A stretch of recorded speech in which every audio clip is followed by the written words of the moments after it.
Nasungkit ng AFP Cavaliers ang napakahalagang panalo laban sa DFA Emissaries para manatiling buhay ang kanilang kampanya sa UNTV Cup Season 10.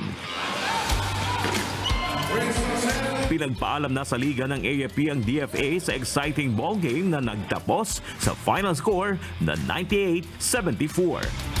Nanguna sa opensa ng Cavaliers si Edgar Castro Jr. na may 24 points, 5 rebounds at 4 na assist. Doon sa practice namin, palagi lang naman i-emphasize ni coach doong mga sistema na masusunod namin. So nakikita nyo naman yung personnel ng AFP Cavaliers is kulang-kulang. Doon, nag-adjust kami. Hopefully, next mga game, may panalo namin at makapasok doon sa second round. Dahil sa panalo, umakyat sa 3-2 win-loss record ang AFP habang nagpaalam na sa liga ang DFA Emissaries. Although kahit wala pang panalo yung DFA, hindi pa rin kami naging kumpiyansa, no?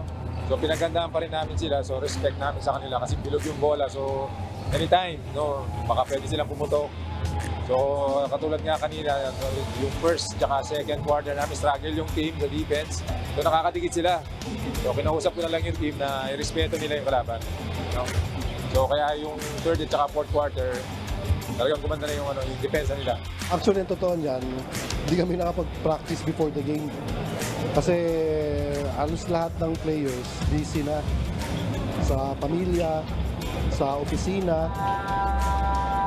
So, hindi talaga kami nakapag-practice. Pero kahit yung ngayon nga talagang pinilit lang namin na kung sino po pwede na itabi muna yung mga personal na talaga pinilit namin na pumunta.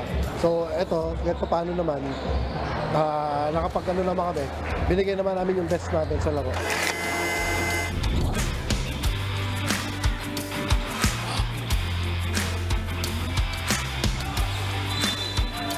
Tinapos na ng Malacanang Team o PPMS Trailblazers ang winning streak ng Ombudsman Grapbusters. First quarter, abante ang Grapbusters ng 3 puntos, 16-19. Second quarter, nag-adjust sa defense ang Trailblazers para agawin na ang momentum at umabante na ng 4 points, 42-38. Third quarter na natili ang momentum ng OPPMS para iangat pa sa 6 na puntos ang kanilang kalamangan, 61-55. Last quarter, kumayod ng 14 points si Robert John Marie Paundo, kabilang ang 2 mula sa 3-point area para pahirapan ng makahabol pa ang Ombudsman sa game na nagtapos sa score na 91-84. Best player of the game si RJ Fondo na kumamada ng 28 points, 4 rebounds at 2 steals. Nung last game pa kami nape-pressure kasi once na matalo kami, bakasyon na talaga. Next season na ulit kami makapaglaro. Kaya ngayon nanalo kami, masarap ng feeling. Dahil sa panalo, umakyat na sa ika-4 na pwesto ang Malacanang Team mula sa ika-6 na pwesto at nanatili ang chance na makapasok sa next round. Bali, sinabi ko lang doon sa mga players namin na extra effort lang, tapos sumunod lang doon sa sistema namin, mananalo kami. Ayun nga, sumunod sila lahat, nakinig sila lahat. Yung effort na sobra 110% binigay nila. Nakuha namin yung panalo. Malaking tulong yung paghahanda namin kasi pinagplanuhan talaga namin lahat. Simula doon kay Ladja, kay Ignacio, lahat ng player nila talagang pinag-aralan namin kung paano namin sila makukontain. Hindi naman namin sila mai-stop pero mabawasan lang yung pasa, mabawasan lang yung shoot. Ang laking bagay na.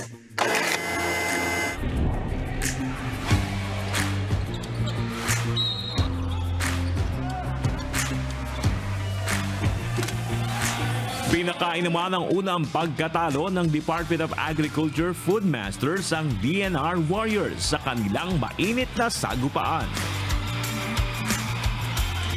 First quarter, pumutok sa opensa ng Food Master si Julius Kasaysayan na by 11 points para pangunahan ng good start ng DA 22-20.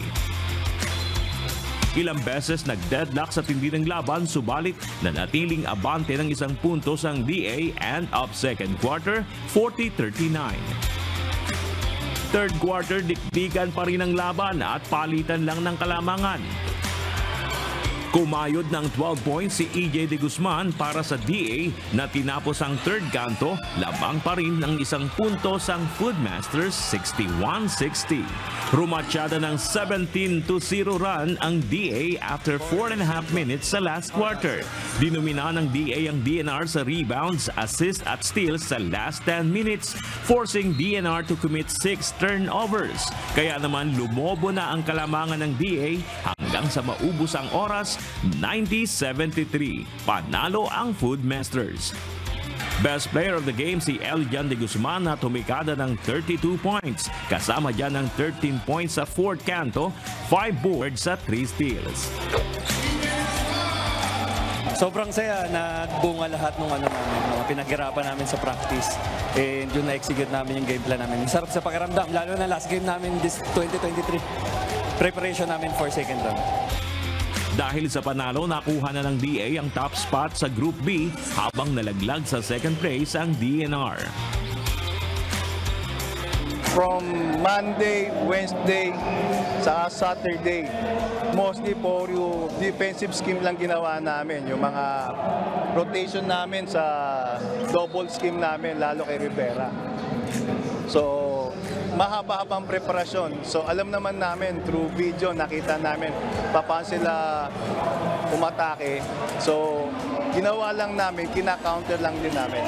When comes sa opensa, walang problema sa amin eh. Talagang kung tatakbo kami, transition offense namin, okay na okay kami. Siguro it boils down to preparation namin, hindi kami masyado nakapag-prepare, and then yung the other team is well coached sila, and then talagang nag-prepare sila for us. So I congratulate DA for doing a great job against us. Surprised din kami. But sabi ko lang naman sa mga players, just one loss, and kailangan namin bumawi next game. Bernard Daddy, CWEN-TV News and Rescue. Diyos ang aming sandigan, serbisyo publiko ang aming pinahalagahan.